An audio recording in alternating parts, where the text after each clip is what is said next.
Bonjour à tous, bonjour à toutes. On se retrouve aujourd'hui dans la deuxième journée de congrès national de dermatologie. Ce jour, on parlera d'un sujet qui est très important, d'actualité. C'est la dermatologie esthétique. J'ai l'honneur d'accueillir aujourd'hui notre cher professeur Fatem Zahra Belgnami, qui est une ex-présidente de congrès de la Somaldec, et directrice de l'ADER, de la dermatologie esthétique régénérative et la chirurgie UM6, et professeur d'enseignement supérieur. Bonjour professeur, on a le Bonjour, plaisir de vous voir aujourd'hui. merci beaucoup. Merci. Merci pour l'invitation Merci pour et pour l'initiative. être ici. On commence. La première question, approchez-nous. Qu'est-ce que ça veut dire la dermatologie esthétique? Alors en fait, la dermatologie esthétique est quelque chose de très vaste. Euh, c'est tout le volet qui va s'intéresser au côté visuel, beau, jeune, en tout cas au frais, pas forcément jeune, mais améliorer l'aspect général d'une personne. Et puis, bon, c'est vrai qu'on parle de médecine esthétique, mais nous, bien entendu, dans le côté enjoliveur de tout l'aspect général, nous sommes dermatologues. Et donc, pour nous, au-delà de tout ce qu'on va utiliser comme technique, et on va en parler bien sûr après, il y a le côté beauté de la peau, aspect sain, aspect frais de la peau. Et donc, voilà ce qu'est la dermatologie esthétique. Pour cela, quels sont les attendus ou les demandes des patientes ou de la population générale en matière de dermatologie esthétique? Les actes demandés, Oui. en fait, beaucoup de choses sont demandées.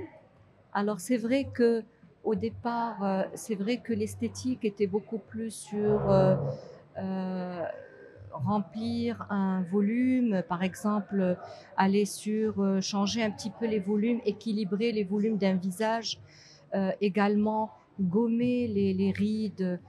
Au départ, c'était essentiellement les rides des sillons nasogéniens. Maintenant, on est sur beaucoup d'autres choses.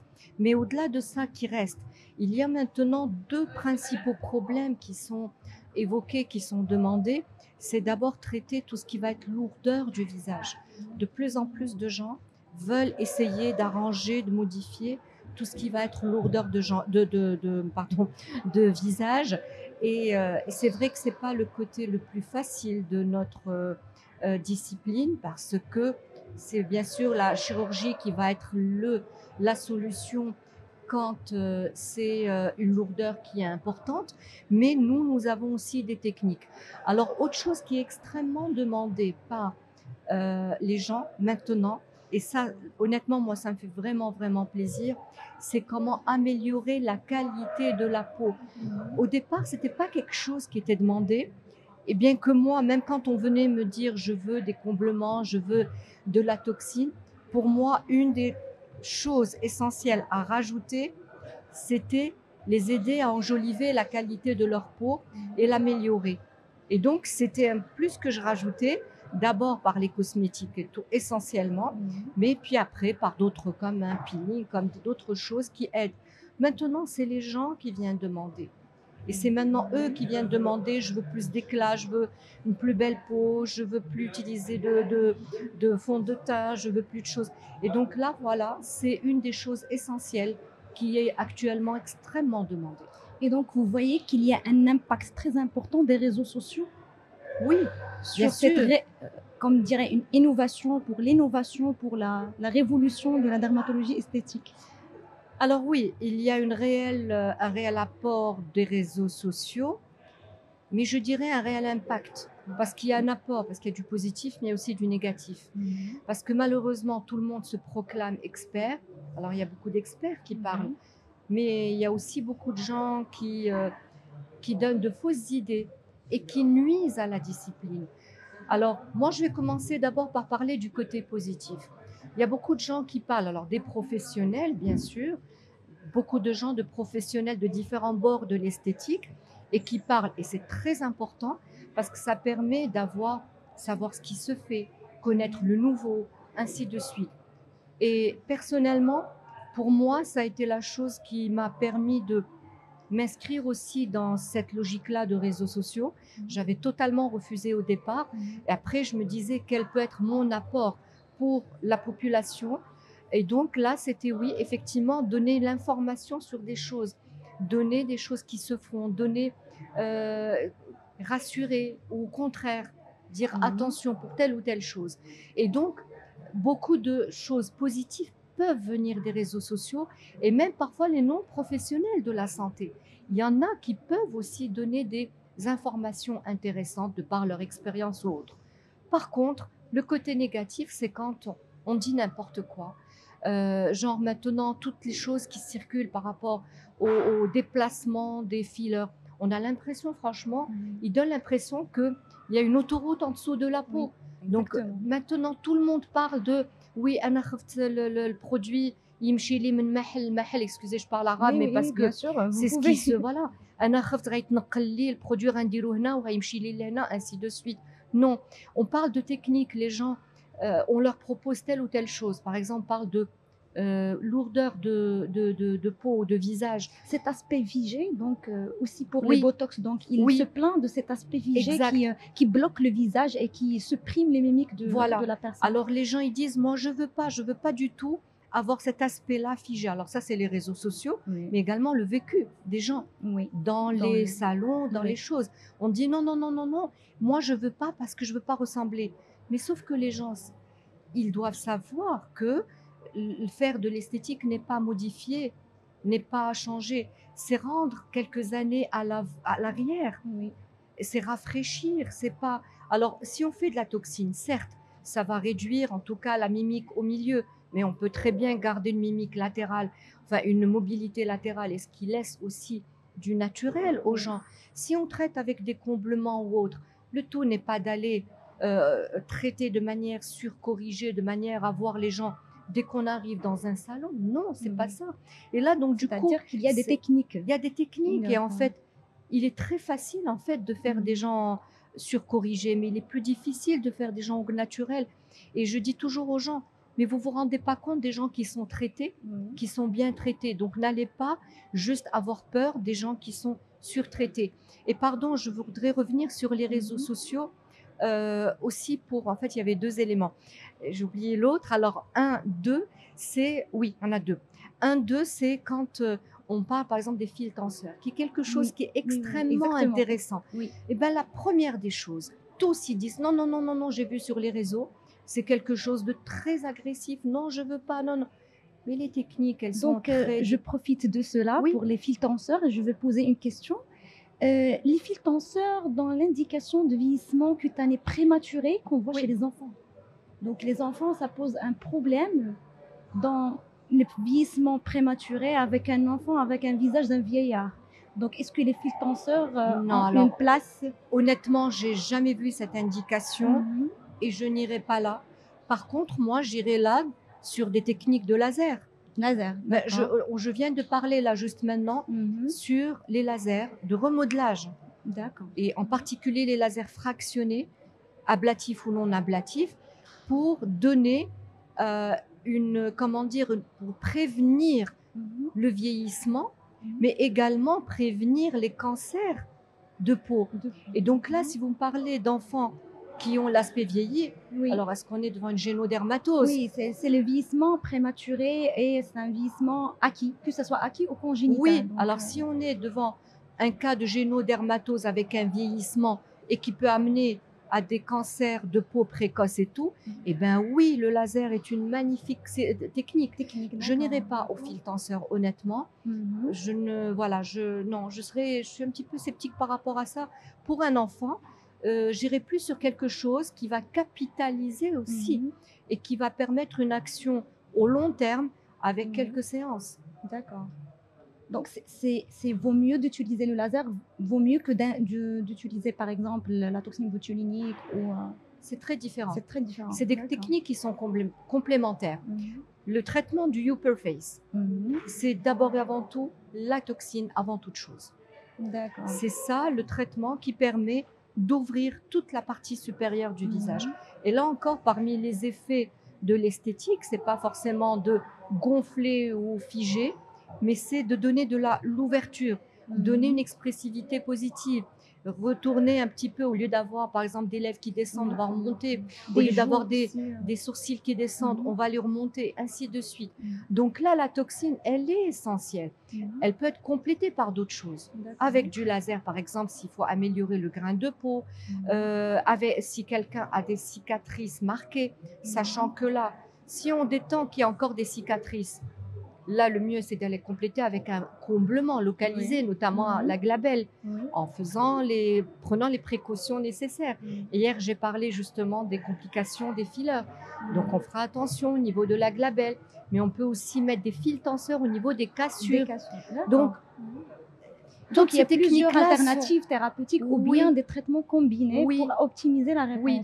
Et alors, peut-être que je vais vous dire une chose. Jusque-là, moi, j'ai surtout donné, quand on me parle de mésothérapie, par exemple, il y a des gens qui viennent, qui ont beaucoup de besoins,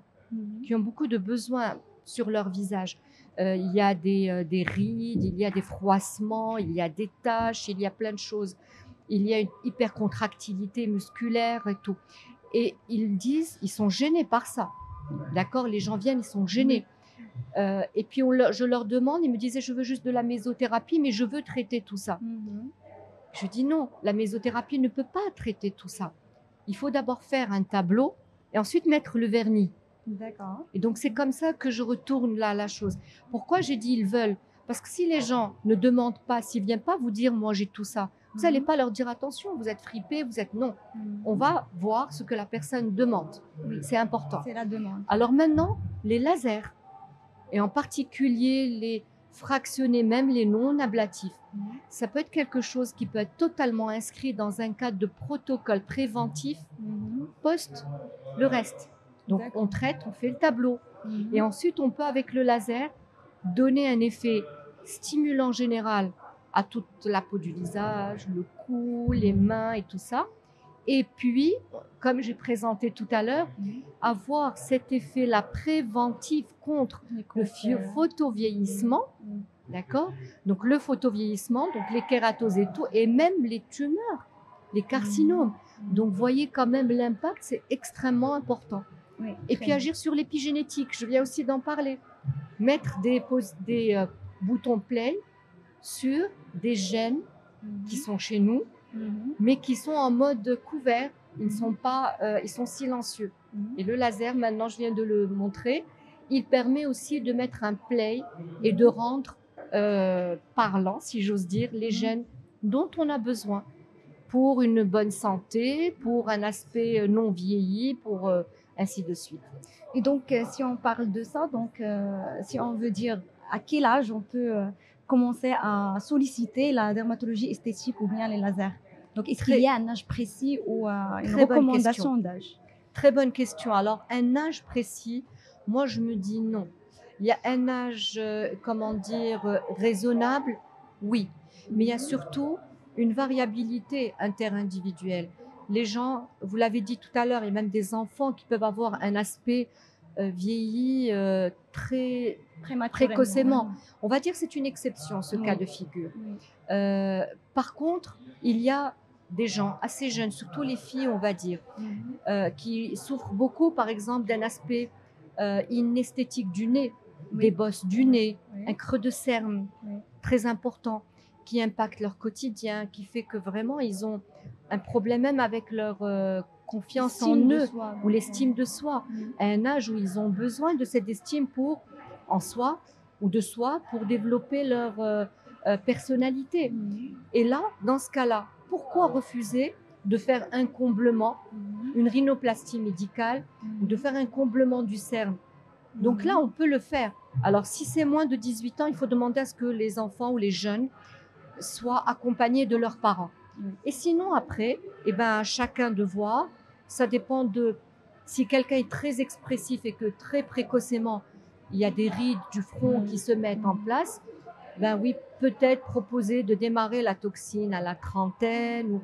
Vraiment, c'est très variable. Mais le laser reste quelque chose de parfaitement proposable. Parce que de toute façon, on le propose même pour les cicatrices d'acné, ainsi de suite. Et voilà un autre motif de consultation et d'esthétique. Oui, exactement. Et même pour un but médical plus qu'un but esthétique. Oui, bien sûr. D'accord. Bien sûr, on arrive à agir aussi sur les lésions inflammatoires et tout cela. Les peelings, Oui, pour oui. l'acné. On arrive à clairement avoir un duo entre le peeling et les traitements qu'on fait, les traitements médicaux. Ça accélère réellement le résultat. Et donc, pour cela, quelles sont vos perspectives d'avenir pour améliorer et développer cette spécialité qui est la dermatologie esthétique? C'est vraiment garder cette discipline médicale. C'est une discipline qui est extraordinaire, qui permet vraiment de rendre service à des gens qui sont en déprime, qui sont en deuil, qui sont en mal-être, de confiance en soi, on l'a dit, qui veulent s'entretenir tout simplement. On vit plus. Donc, mieux vaut quand même vieillir avec un aspect quand même qui nous sied, qui nous plaît. Oui. Donc, tout ça est très important. Mais par contre, non aux excès. Non à la pratique de l'esthétique de manière anarchique, de manière non médicale, de manière agressive. Voilà, ça je suis contre et j'espère sincèrement que cette discipline aura un bel avenir de ce côté-là. Oui. Et encore une fois, ce que j'ai présenté ce matin en matière de laser pour la prévention du photovieillissement et des cancers, pour moi, je crois que c'était le pont pour dire l'avenir, Inch'Allah, est beau. D'accord. Et donc, quels sont vos conseils pour nos auditeurs aujourd'hui? Donc, dernier conseil. Ben, la dermatologie esthétique est très belle. Elle offre beaucoup de choses. Il faut prendre ce qu'il y a à prendre et faire attention à ce qui n'est pas à prendre, notamment des pratiques qui peuvent être dangereuses pour vous, parce que malheureusement, il y a des gens qui utilisent des produits qui ne sont pas sécurisants, des produits qui ne sont pas safe pour vous, des techniques qui peuvent vous mettre en danger, notamment tout ce qui va être l'utilisation du sang, des aiguilles et tout par des gens qui n'ont pas l'aptitude de le faire, notamment les non-médecins qui vont utiliser ça. Donc attention, les PRP, plasma riche en plaquettes, on va utiliser des produits dérivés de sang alors qu'on n'est même pas médecin. Donc attention à ça. Oui, il y a des choses à utiliser, mais ne le faites pas n'importe comment parce que vous avez une santé. Et si cette santé est mise à mal et si on vous infecte par des choses, des virus ou autres qui parfois ne sont pas traitables, là, franchement, on peut nous-mêmes regretter toute cette médecine esthétique et de cette dermatologie esthétique. Donc, et ça voilà va mon rendre message. un mal vécu. Un mal vécu et quelque chose d'extrêmement négatif, alors que le but est que ce soit totalement positif. D'accord. Merci beaucoup, professeur. Merci. Chers auditeurs, donc, on s'est arrivé à la fin de notre podcast. Donc, on se verra pour un nouvel épisode, Inch'Allah. Merci.